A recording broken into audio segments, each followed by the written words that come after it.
किया पर ना माने त्रिपुरारी गोकुल में आ गए, ओ गोकुल में आ गए। माणसो आ कलियुगમાં ઠીંગણા થવા માંડ્યા છે, કારણ ખોરાકમાં શુદ્ધિ રહી નથી વાલા। આપણે જંગભૂત તરફ વળ્યા છીએ। અત્યારે તમને બાળક હોય તો ઘેર રોટલી ભાખરી ન ભાવે, પણ બહાર પીઝા બર્ગર આપો ને તો ગમે એવું હોય તો એ ખાઈ લેવાય।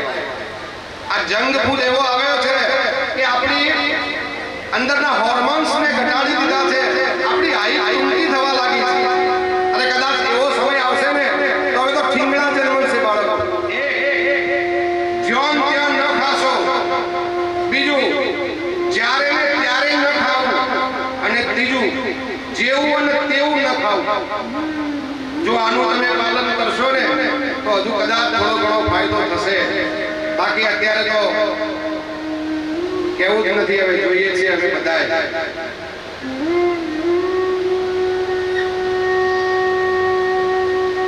પાછું હોય ગુજરાતી બોલવાનું, હિન્દી ભૈયાજી આગળ જઈ પાણીપુરી ખાતા શું હાસ્ય આવે। પણ વાલા ભક્તો, બે હાથ જોડીને તમે તમારા વડીલોને પૂછજો, 65-70 વર્ષના થયા હશે ને તો કદાચ ખેતરની અંદર હળ ચલાવતા હશે ને તો હળની પાછળ પાછળ ફરશે ને થાકશે ને। કેમ? ઘરનું ઘી દૂધ રોટલા હતા સાહેબ, એટલી તાકાત હતી। અત્યારે 40 વર્ષે ખુરશીમાં બેસવાની જરૂર પડે કે ઢીચણ દુખ્યા, ફલાણું દુખ્યું। એનું કારણ માત્ર એક ના એક ખોરાક। અને ઢીચણ દુખવાનું બીજું પણ કારણ છે, કહું તમને તો કે છે જ્યારે વડીલોને પગે લાગતા ને તો પગે લાગવાનો નિયમ છે નીચે ચરણ સ્પર્શ કરીને પગે લાગવું જોઈએ। અત્યારે 90% તમે જો આમ ઢેચણે અડીને પગે લાગશે, બધો ભાર આવે ઢેચણ ઉપર, એટલે કે ગૂંઠણ જતા રહે, 100 મહિને બંધ બદલાવા પડશે। વાલા ભક્તો, પગે લાગવું હોય તો નીચે ચરણે અડવું જોઈએ, ઢેચણે બહાર ન ખાય નહીં, એટલે ઢેચણ જતા રહે। ઠીક છે, સારું ખાજો, સંસ્કાર આવે એવું ખાજો, અને બાળકોને સંસ્કાર આવે એવું શીખવાડજો।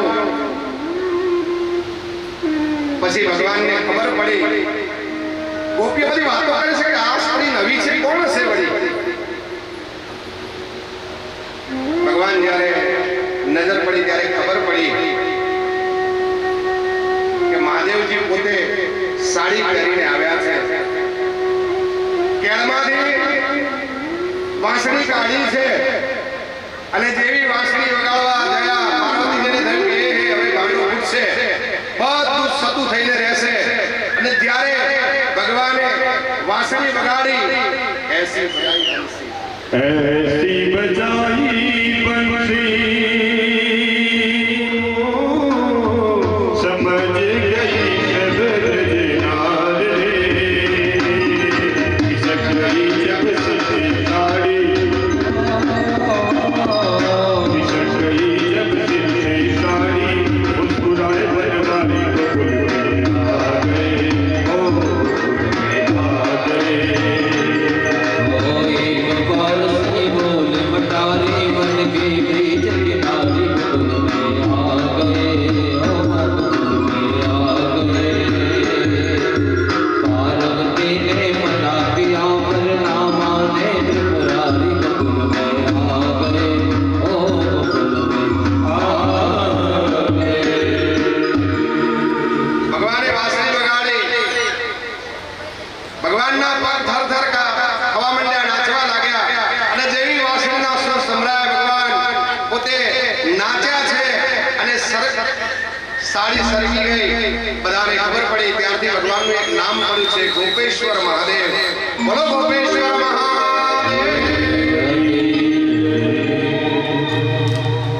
પછી ભગવાને આ દિવ્ય રાસ રમવા માટે ગોપીઓને પ્રાર્થના કરી, અને અહીંયા વસઈપુરામાં હું પણ તમને પ્રાર્થના કરું છું કે આ રાસ રમવા માટે આવો, કારણ આવો દિવ્ય રાસ, આપણે એવો રાસ રમીએ કે આજે ગોકુળની યાદ આવી જાય। વાલા ભક્તો, ભગવાન પણ ખુશ થઈ જાય કે વસઈપુરામાં કથા બેઠી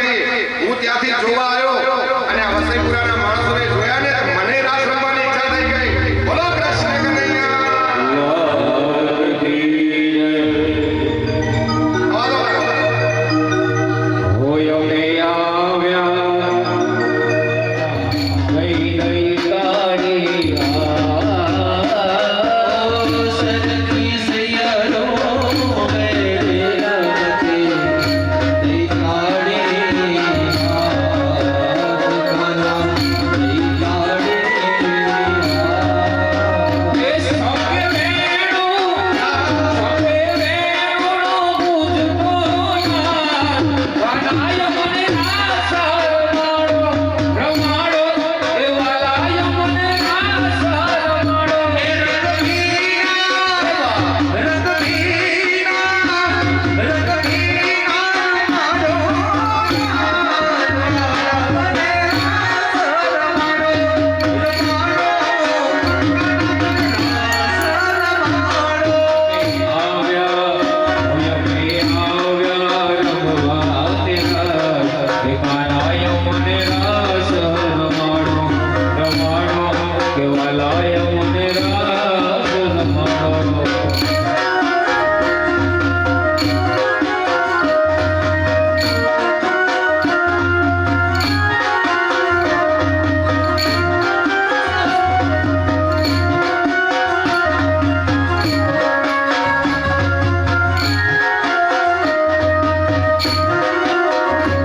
કંકણ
મોર હોય ને મોર પીછાથી રડિયામણો લાગે.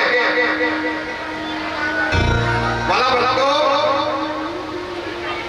આ વ્યાસપીઠ ઉપર બેસીને અમે તો ભગવાનના કાલાવાલા કરીએ છીએ, પણ તમારી અંદર જો આનંદ જો આવતો હોય ને તો ખરેખર અમારા જે સાજિંદા છે બધા ભૂદેવ જ છે, અને એમને જે આ સંગીતનો સૂર રેલાવ્યો છે ને તમારા પગ થરકવા લાગે છે. એક વખત એમને પણ તાલીઓથી વધાવો. આવું સંગીત આપણને ભાગ્ય મળે, અને કહ્યું છે ને સંગીત તો એનું પ્રોત્સાહન પણ થવું જોઈએ. અહીંયા યજમાનશ્રીએ એમનું પ્રોત્સાહન કર્યું, પણ મેં કહ્યું કે મોર પીછાથી રડિયામણો લાગે. વાલા કોઈને પણ એમને તમારે પણ સંગીતના સાજિંદાઓને તમારી રીતે કંઈ આપવું હોય તો આપજો, કારણ કે આ પ્રસંગ વારે વારે નથી આવતો. વાલા ભગવાને આજે એવો આ 7 દિવસ મોકો આપ્યો છે આપણા જીવનનું કલ્યાણ કરવા માટે. આ બાજુ ગુરુદેવો બેઠા છે, મહંતશ્રી બેઠા છે, અવિરત ભગવાનનું નામ સ્મરણ કરે છે. કેમ? એમનું તો કલ્યાણ થવાનું છે, પણ મુખ્ય એ છે કે તમારા બધાનું એ કલ્યાણ થાય. એ આજે ભગવાનનું નામ સ્મરણ કરે છે. એ પણ અહીંયા દાન પુણ્યના અધિકારી છે. તો વાલા ભક્તો, આ મહારાસ ચાલતો હતો. ભગવાને બધાની ઈચ્છા પૂર્ણ કરી છે. એક ગોપી એક કાન બનીને રાસ રમાડ્યો છે. આવો દિવ્ય રાસ જોઈને ગોપીઓના મનમાં અભિમાન થયું કે ભગવાન અમને એકલાને જ પ્રેમ કરે છે. એમના સૌભાગ્યનું અભિમાન આવ્યું કે કૃષ્ણ અમારી વગર રહી શકતા નથી. જ્યારે ગોપીઓને આવું અભિમાન આવ્યું ત્યારે ભગવાનને ખબર પડી ભગવાન રાસમાંથી રાધાજીને લઈ અને ચાલી નીકળ્યા છે.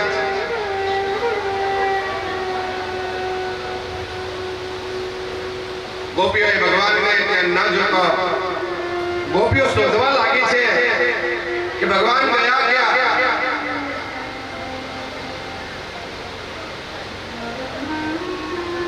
ભગવાન ગોપીઓના અહંકારને ઉતારવા માટે રાધાજીને લઈને નીકળી ગયા છે. તાસામ પ્રસો ભગવદમ વિક્ષમાનામ ન કેશવમ પશ્માય પ્રસાદાય તંત્રે વાંતર ધીરતિ. ત્યાંથી એકદમ નીકળી ગયા છે. ગોપીઓ ત્યાં ન જોતા દુખી થઈ આમ તેમ શોધવા લાગી છે. રસ્તામાં વાલા ભક્તો, ભગવાનને સહેજ પણ અભિમાન ગમતું નથી. ભગવાનની આગળ તમે અભિમાન કરો ને એટલે ભગવાન તમારો સાથ છોડી દે. આ ગોપીઓને પણ આવું થયું. મનમાં અભિમાન આવ્યું કે કૃષ્ણ અમારા વગર રહી શકતા નથી. આવા અભિમાનની ભગવાનને ખબર પડી. ભગવાન ત્યાંથી ચાલી નીકળ્યા છે. જંગલમાં થોડે દૂર ગયા. રાધાજીએ કહ્યું કાના મને થાક લાગ્યો છે, આપણે બેસીએ તો. ભગવાને કહ્યું ના બેસાય નહીં, એક કામ કર મારા ખભા ઉપર બેસી જા. ભગવાને રાધાજીને ખભા ઉપર બેસાડ્યા છે અને એક બાજુ ભગવાનની જુલ્ફો પકડી છે, એક બાજુ જાતની ડાળીઓ દૂર કરતા કરતા બંને જાય છે. થોડે ચાલ્યા છે. રાધાજીના મનમાં થયું કે ખરેખર આ કૃષ્ણ બીજી ગોપીઓ કોઈને પ્રેમ કરતા નથી, રાધાજી સિવાય રહી શકતા નથી. આવું મનની અંદર અભિમાન આવ્યું છે. રાધાજીના મનમાં આવું અભિમાન આવેલું જોઈ ભગવાને કહ્યું રાધા, આ મેં તને ઉપાડી છે ને એનો મને ભાર નથી લાગતો, પણ તમારા મનમાં આવેલા અભિમાનમાં મને ભાર લાગે છે. એમ કહી રાધાજી જ્યારે એક ડાળી આગી કરવા ગયા, ભગવાન નીચેથી તરત અદૃશ્ય થઈ ગયા છે. રાધાજી એક ડાળી પકડી અને લટકી રહ્યા છે. વાલા ભક્તો, ભગવાનના સામે અભિમાન કરવાથી ભગવાન ગમે તે જગ્યાએ લટકાવી દે કોઈ નક્કી હોતું નથી. માટે ગમે એટલા મોટા માણસ બનીએ, ગમે એટલી સંપદા મેળવીએ, તમારું મસ્તક આકાશે અડે આશીર્વાદ છે, અટવું જ જોઈએ, પણ અને સાહેબ જેના પગ ધરતીથી ઊંચા થયા છે ને એ હજુ સુધી લટકે જ જાય છે. એટલે કહું છું વાલા, અભિમાન ન કરશો. છો એનાથી કરોડ ગણો મેળવો એની ના નથી, પણ પગ હંમેશા ધરતી ઉપર રાખજો. જીવનની અંદર કદાપી દુઃખી થવા તમારો નહીં આવે. અભિમાન ન કરતા કોઈ પણ જાતનું. ગોપીઓ જંગલમાં અમને ભગવાનને શોધે છે. ઝાડની ડાળીઓને પૂછે છે મારા કૃષ્ણને જોયા? ત્યાં કુદકા મારતા હરણાઓને પૂછે છે કે ઉભા રહો, તમે કૃષ્ણને જોયા? થોડે દૂર ગયા, રોવાનો અવાજ સંભળાયો. જોયું તો રાધાજી ઝાડની ડાળીથી લટકી રહ્યા હતા. રાધાજીને ઉતાર્યા છે નીચે. રાધાજી રોવે છે, ગોપીઓ રોવે છે.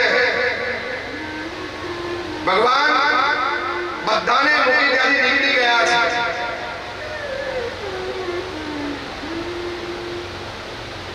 રાધાજીને નીચે ઉતારીને કહ્યું ચાલો રાધા આપણે સાથે ભગવાનને શોધીએ. બધાની આંખમાં આંસુ છે, રોવે છે બધા. અને વાલા ભાગવતજીમાં લખ્યું છે જ્યાં સુધી ભગવાન માટે તમને રડવું નહીં આવે ને, ભગવાન માટે જ્યાં સુધી રોવાનું નહીં આવે ત્યાં સુધી ભગવાન નહીં મળે.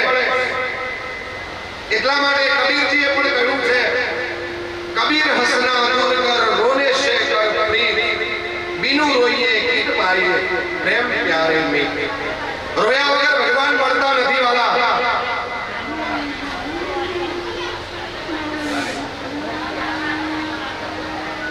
વાતો કર્યા વગર આપો, મારી લિંક તૂટી જાય છે વાલા. પાણી આપવું જરૂરી છે પણ વાતો ન કરો.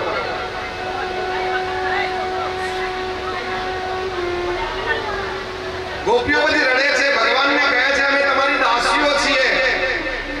તવાસ્મી કૃષ્ણ દાસો હમ, અમે તમારી દાસીઓ છીએ, અમને મૂકીને કેમ જતા રહ્યા?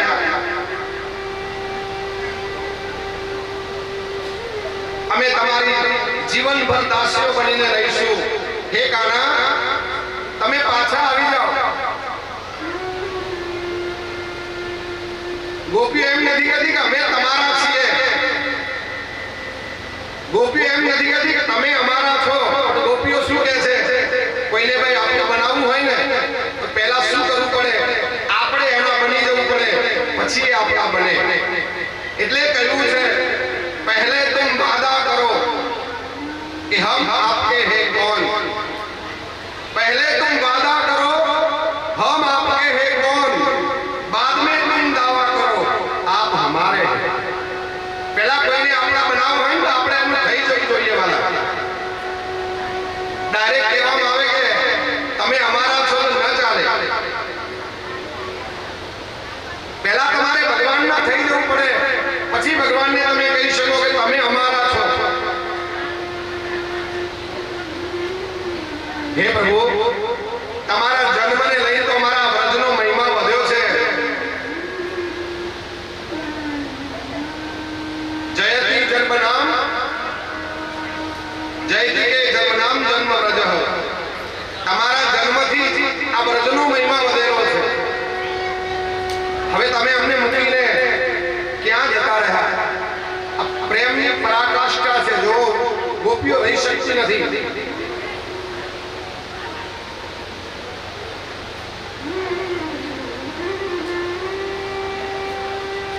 આખા ભાગવત દરમિયાન ગોપીઓએ ભગવાન કૃષ્ણનું કોઈ જગ્યાએ નામ નહીં લીધું નથી. ભગવાનને અંતરથી પોકારે છે.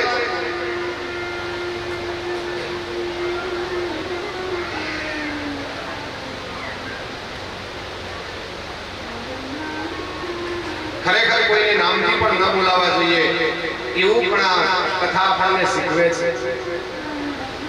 આપણે કદાચ ગામડામાં કોઈના ઘેર જઈએ અને જાળી ખખડાવીને પૂછીએ કે ઘેર છે ફલાણા ભાઈ, તો જવાબ શું મળે? ઈ તો ઘરમાં નથી. ઈ કે એ ઘરમાં નથી, નામ નતું લેવાનું વાળા. પણ અત્યારે જો તમે જવો ને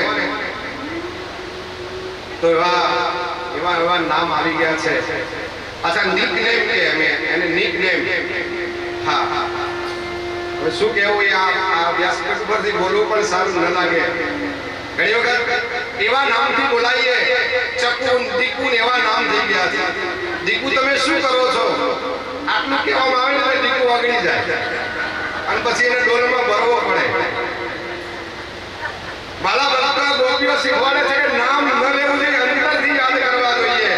પહેલાના માણસોને પણ ખબર છે કે પછી ફાળો લખાવે ને અને પછી પૂછે નામ બોલો, તો બાજુમાં કહેશે કે ભાઈ તારા કાકાનું નામ લખાય. એ નામ બોલતા નહીં, કાંઈ ખબર છે નામ એનો નાશ છે.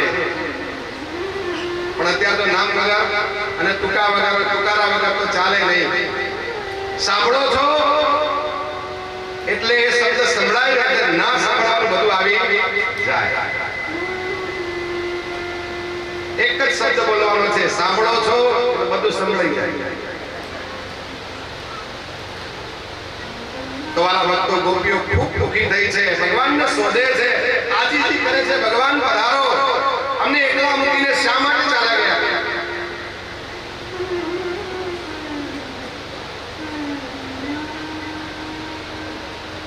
ભાગવતમાં તમને કોઈ જગ્યાએ એવી કથા નહીં મળે કે ગોપીઓ કરતાલ લઈને નાચી છે. માત્ર ભગવાનનું નામ લીધું છે, ભગવાનને યાદ કર્યા છે. અને ગીતાજીમાં લખેલું છે, ભગવાને કે હે અર્જુન, જે મારું નામ લે છે ને એનું કામ હું અવશ્ય કરું છું. એવું સ્વયં ગીતાજીમાં ભગવાન બોલેલા છે. યે યથા મામ પ્રવદન્તે તામસ્તેવ ભજામ્યહમ. જે મને ભજે છે, જે મને યાદ કરે છે હું અવશ્ય યાદ કરું છું. ભગવાને ગીતાજીમાં લખ્યું છે.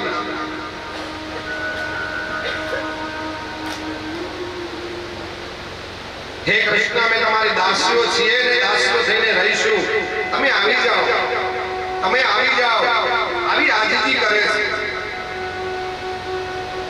તમારા જન્મને લઈ તો વ્રજનો મહિમા વધ્યો છે.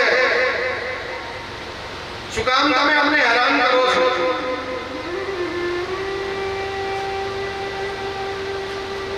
હે પ્રભુ, કોઈને શસ્ત્રથી મારવો એ જ વધ નથી. તમે અમને નજરથી મારી ચૂક્યા છો. તમારા નજરથી અમે બધા એટલા બધા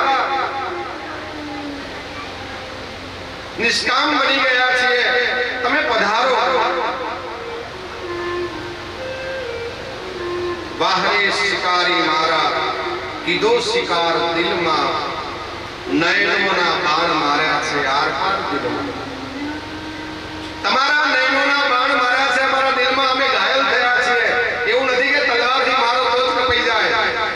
તો વાલા તમે પાછા આવો. ખૂબ આજીજી કરે છે. તમે કહેશો એ કરીશું, પણ તમે પાછા આવો. અને આવી હદ વચ્ચેથી છોડીને જવું તો તમે બોલાવે શું કામ? અમને મરી દેવા જોઈતા હતા ને. આંખમાં આંસુ અને મોઢામાંથી ભગવાન પ્રત્યેનો ભાવ નીકળે છે. હે કૃષ્ણ, જો તમારે આવું જ કરવું હતું તો કાલંદીના વિષ પીવા દેવા હતા. અરે જંગલમાં જે દાવાગ્નિ હતો એમાં પડવા દેવા હતા. જુદા જુદા રાક્ષસોથી બચાવ્યા. શા માટે? તમારે જો આવું જ કરવું હતું તો અમને શું કામ જીવવા દીધા છે?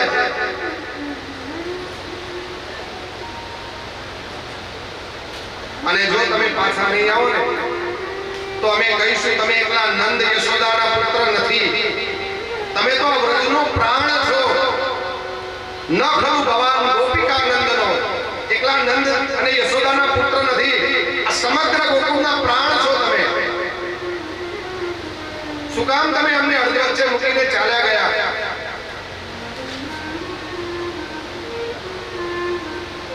બધી જ ગોપીઓ ભાવ પ્રગટ કરે છે. હે વ્રજવાસીઓના દુઃખને દૂર કરનારા, હે શિરોમણી પાછા આવો. પ્રભુ તમારી મંદ મંદ મુસ્કાન આ સંસારના તમામ જીવોને માન મદને દૂર કરનાર કાફી છે. તમે પાછા આવો. તમારે સંસારીઓને મારવા માટે ક્યાં હથિયારની જરૂર પડે છે? તમારા ચહેરા પરનું સ્મિત જ ખાલી સામેવાળાને મારી નાખે છે. મારી નાખો એટલે જળ કરી દે છે. જ્યારે મહાભારત યુદ્ધ થયું ને ત્યારે અર્જુને પ્રશ્ન કર્યો છે કે પ્રભુ આ બધા મારા છે, મારે એને મારવાના છે. ત્યારે ભગવાને કહેલું તારે તો આ બધા ખોખા જ કાઢવાના છે. આ બધા તો ક્યારના મારી નજરથી મરી ચૂક્યા છે. મરી ચૂક્યા કહેતા જળ થયા છે. ભગવાનનું તેજ એટલું બધું હતું, ભગવાનની નજર બધા ઉપર પડતી ને તો હથિયાર ચલાવવાનું ભૂલી જતા અને પાંડવોની સેના આવીને ક્યારે મારીને જતી રહેતી કોઈ ખબર ન પડતી. વાલા આવું ભગવાનનું મુસ્કાન, આવી ભગવાનની નજર છે. વાલા તલવારોની જરૂર નથી પડતી અને પાંડવો યુદ્ધ જીતી ગયા છે.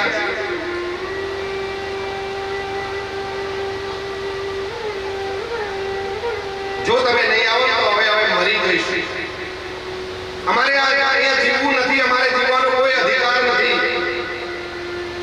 ભગવાન કહે છે ત્યારથી મરી જઈશું કરો છો. હજુ એક મરતી તો છો નહીં. જીવો છો શા માટે? ગોપીઓ કહે છે પ્રભુ અમને તમારી કથા જીવાડે છે, અમને તમારા કીર્તન જીવાડે છે, બાકી અમારે તો જીવવું નથી. ગોપીઓ કહે છે તવ કથામૃતમ તપ્ત જીવન કવિ વિરીડિતમ કલ્મષાતઃ શ્રવણ મંગલ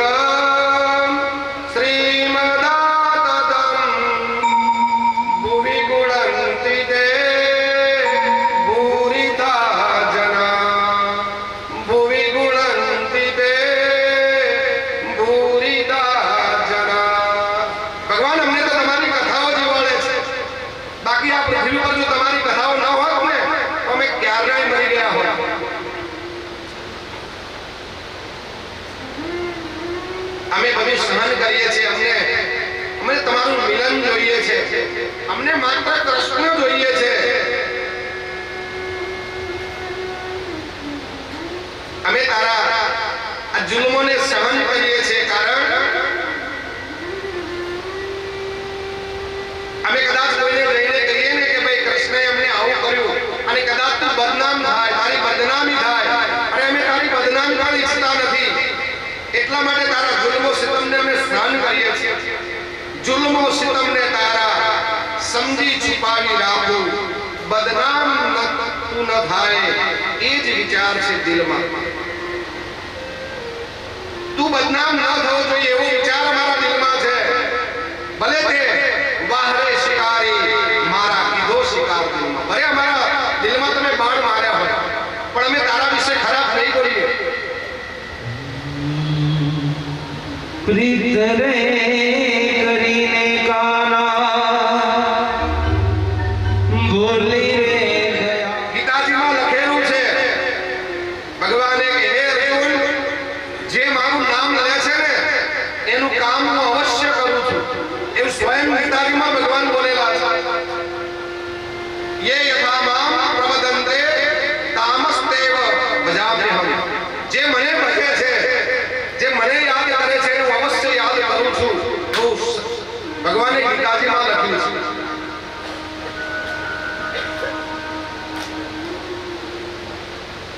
હે કૃષ્ણ અમે તમારી દાસીઓ છીએ ને દાસીઓ થઈને રહીશું. તમે આવી જાઓ, તમે આવી જાઓ. આવી આજીજી કરે છે. તમારા જન્મને લઈને તો વ્રજનો મહિમા વધ્યો છે.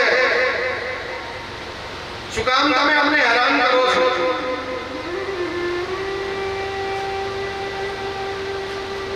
હે પ્રભુ કોઈને શસ્ત્રથી મારવો એ જ વધ નથી. તમે અમને નજરથી મારી ચૂક્યા છો. તમારા નજરથી અમે બધા એટલા બધા નિષ્કામ બની ગયા છીએ. તમે પધારો. વાહરે શિકારી મારા કીધો શિકાર દિલમાં, નયનોના બાણ માર્યા છે આર પાર દિલમાં. તમારા નયનોના બાણ માર્યા છે, અમારા દિલમાં અમે ઘાયલ થયા છીએ. એવું નથી કે તલવારથી મારો ધ્વજ કપાઈ જાય. તો વાલા તમે પાછા આવો. ખૂબ આદિજી કરે છે. તમે કહેશો એ કરીશું, પણ તમે પાછા આવો. અને આવી રીતે હદ વચ્ચેથી છોડીને જવું તો તમે બોલાવે જ શું કામ? અમને મરી દેવા જોઈતા હતા ને. આંખમાં આંસુ અને મોઢામાંથી ભગવાન પ્રત્યેનો ભાવ નીકળે છે. હે કૃષ્ણ, જો તમારે આવું જ કરવું હતું તો કાલંદીના વિષ પીવા દેવા હતા. અરે જંગલમાં જે દાવાગ્નિ હતો એમાં પડવા દેવા હતા. જુદા જુદા રાક્ષસોથી બચાવ્યા. શા માટે? તમારે જો આવું જ કરવું હતું તો અમને શું કામ જીવવા દીધા છે?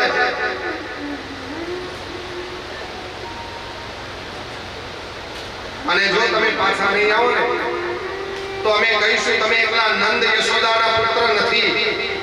તમે તો વ્રજનો પ્રાણ છો. ન ખરું ભગવાન ગોપિકા નંદનો. એકલા નંદ અને યશોદાના પુત્ર નથી. આ સમગ્ર ગોકુળના પ્રાણ છો તમે. શું કામ તમે અમને અડધે વચ્ચે મૂકીને ચાલ્યા ગયા?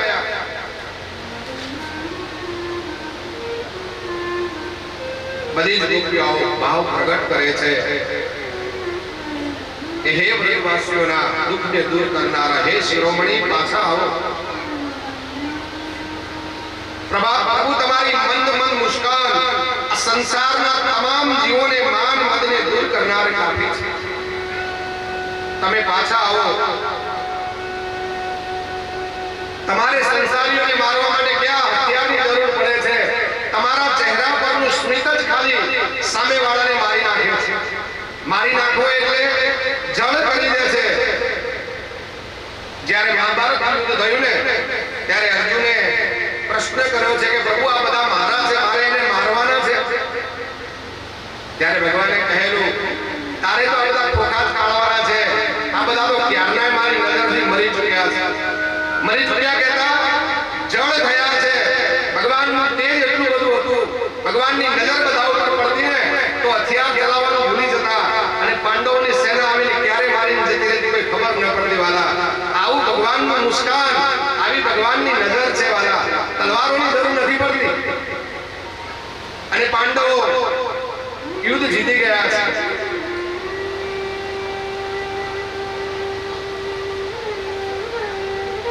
જો તમે નહીં આવો તો હવે મરી જઈશું. અમારે અહીંયા જીવવું નથી. અમારે જીવવાનો કોઈ અધિકાર નથી. ભગવાન કહે છે ત્યારથી મરી જઈશું કરો છો. હજુ એક મરતી તો છો નહીં. જીવો છો શા માટે? ગોપીઓ કહે છે પ્રભુ અમને તમારી કથા જીવાડે છે, અમને તમારા કીર્તન જીવાડે છે, બાકી અમારે તો જીવવું નથી. ગોપીઓ કહે છે તવ કથામૃતમ તપ્ત જીવન કવિ વિરીડિતમ કલ્મષાતઃ શ્રવણ મંગલમ શ્રીમદાતતમ ભુવિ ગુણંતિ તે ભૂરિતા જના ભુવિ ગુણંતિ તે ભૂરિતા જના. ભગવાન અમને તો તમારી કથાઓ જીવાડે છે. બાકી આ પૃથ્વી પર જો તમારી કથાઓ ન હોત ને તો અમે ક્યારના મરી ગયા હોત.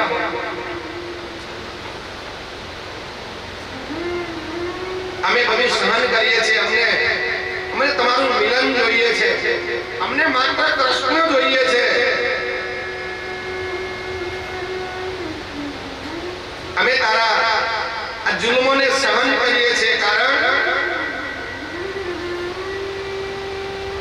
અમે કદાચ કોઈને જઈને કહીએ ને કે ભાઈ કૃષ્ણએ અમને આવું કર્યું અને કદાચ તું બદનામ થાય, તારી બદનામી થાય, અને અમે તારી બદનામી પણ ઈચ્છતા નથી. એટલા માટે તારા જુલ્મો સિતમને અમે સહન કરીએ છીએ. જુલ્મો સિતમને તારા સમજી છુપાવી રાખું, બદનામ તું ન થાય એ જ વિચાર છે દિલમાં. તું બદનામ ન થવો જોઈએ એવો વિચાર મારા દિલમાં છે. ભલે તે વાહરે શિકારી મારા કીધો શિકાર દિલમાં. ભલે અમારા દિલમાં તમે બાણ માર્યા હોય પણ અમે તારા વિશે ખરાબ નહીં બોલીએ.